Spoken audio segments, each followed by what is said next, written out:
Hi అండి, వెరైటీగా egg omelette చూపిస్తుంది. గిన్నెలో ఇలా కొద్దిగా వాటర్ వేసుకొని అందులో కొంచెం ఉప్పు ఇవ్వండి, కొంచెం పసుపు, కొంచెం కారం ఇవ్వండి, గరం మసాలా, నల్ల మిరియాల పొడి అండి. ఇది మిరియాలు పొడి చేసి ఉంచుకుంటాను. నల్ల మిరియాల పొడి వేసి కలుపుతామండి. ఇలా కలపది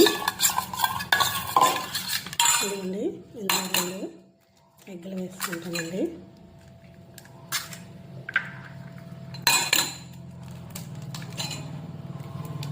ఇది ఇలా 2 ఎగ్గులు వేసుకుంటానండి. ఇలా కలుపుతాను. ఇవన్నీ కొంచెం జీలకర్ర కూడా వేసుకోవాలండి. ఇవి కొంచెం శనగపిండి వేసుకుంటానండి. అంటే పచ్చిమిరపకాయలు, ఉల్లిపాయలు కలపండి.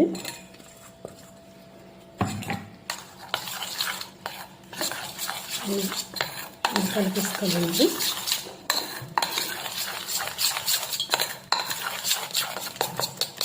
కొంచెం వాటర్ కూడా యాడ్ చేసుకుంటాం.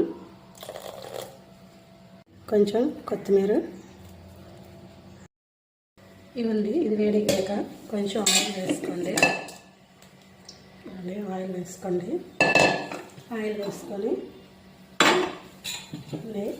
ఇలా కొత్తగా చేయండి ఒకసారి. చాలా టేస్టీగా ఉంటుందండి. ఆమ్లెట్ రోజు ఒకే స్టైల్ చేస్తాం కదా, ఇలా శనగపిండి వేసి చేయండి ఒకసారి. చాలా బాగుంటుంది. టేస్ట్ అయితే సూపర్ అండి. ఒకసారి ట్రై చేయండి మీరు కూడా ఇంట్లో. మళ్ళీ రెండో పక్క కూడా కాల్చుకోవాలండి. ఇదిగోండి, మా పిల్లలు ఈవినింగ్ స్కూల్ నుంచి వచ్చినప్పటి నుంచి మళ్ళీ మార్నింగ్ స్కూల్కి వెళ్ళే వరకు ఇదిగోండి ఇల్లు ఇలాగే చెత్తగా ఉంచుతారండి. 10 years లోపు ఉన్న పిల్లలు ఇల్లు ఇలాగే ఉంటుందండి. చూడండి, ఎక్కడెక్కడే పడేస్తారు. ఇదిగోండి, ఏసీ రిమోటు, ఫ్యాన్ రిమోటు, ఇదిగోండి ఇల్లు ఇలాగే ఉంచుతారండి. ప్రతి ఇంట్లో ఇలానే ఉంటుందండి. ప్రతి మదర్ కూడా ఇలాగే ఫీల్ అవుతారు.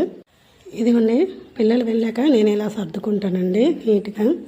ఇదిగోండి, బెడ్రూమ్ కూడా పిల్లలు వెళ్ళాక నేను నీట్గా సర్దుకుంటాను. అయితే కొంతమంది అంటారండి, ఇది పిల్లలు స్కూల్కి వెళ్ళిపోతే ఇంట్లో ఏం చేస్తారు, ఖాళీ కూర్చోవడమే కదా అని. ఇదిగోండి, మనం చేసే పనులు ఎలా ఉంటాయి.